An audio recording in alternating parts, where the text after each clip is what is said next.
Menawi kula menika tetep madhep minangka dadi kamituaning padukuhan. Kuwi tegese lemu mranata para kawula kuwi apik. Ngono, becik. Dasare kowe ya srawung karo masyarakatmu, srawung kawula-kawulamu. Ya lah, ning nggon tata cara apa wae kerepotaning masyarakat kowe teka. Ana ing kabagyaning masyarakat kowe teka. Masyarakat kesusahan kowe ngetok, masyarakat padha seneng kowe ya ngetok. Kuwi jenenge kowe srawung apik, mula ora ana liyane kejaba kowe kudu neruske perjuanganmu ata marang padusunan iki. Intinipun kula ajeng nyuwun pangestu kaliyan Bapak Semar. Tak pangestoni kaliyan nyuwun Prabeya. Lho. Sing arep maju jago kowe kok kowe njaluk Prabeya aku. Ngengeti bilih kula menika mboten gadahi celengan, Pak. Ngengeti bilih kula menika ugi nuwun sewu tiyang mboten gadah nek dipercaya dening para masyarakat.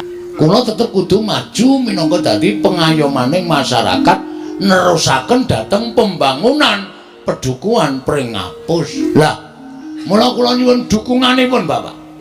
Bapak kula pacak minangka dadi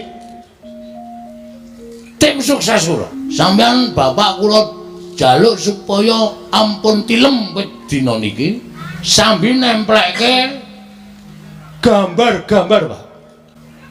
Oh, lambangmu apa, Le? Yamaha 75. Sing jeneng pilihan kuwi mesti lambange bangsa jagung utawa bangsa pari kuwi mengku lambang dhewe-dhewe. Nek pari iki kesejahteraan pangan lan sak piturute ngono kuwi ora kok Yamaha 75. Ha iki pemikirane wong ora cerdas kaya ngene iki. Oh, mergo apa kok gambari motor. Kita harus bergerak cepat. Ngono, membangun desa kudu bergerak cepat. Cek dengan pemikiran yang lugas.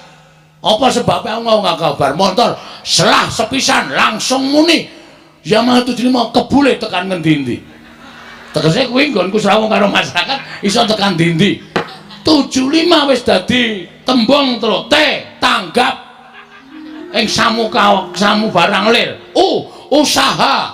Wong ki nek urip tanpa direwangi usaha ora bakal iso kelakon penjangkane. Jiwa besar. Usaha meneh, usaha wis ping pindho. Hasilnya akan kelihatan.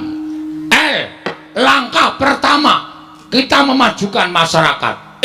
Inilah pemimpin yang luar biasa.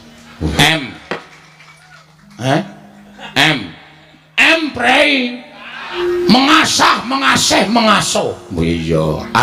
Ayo kita bangun desa kita.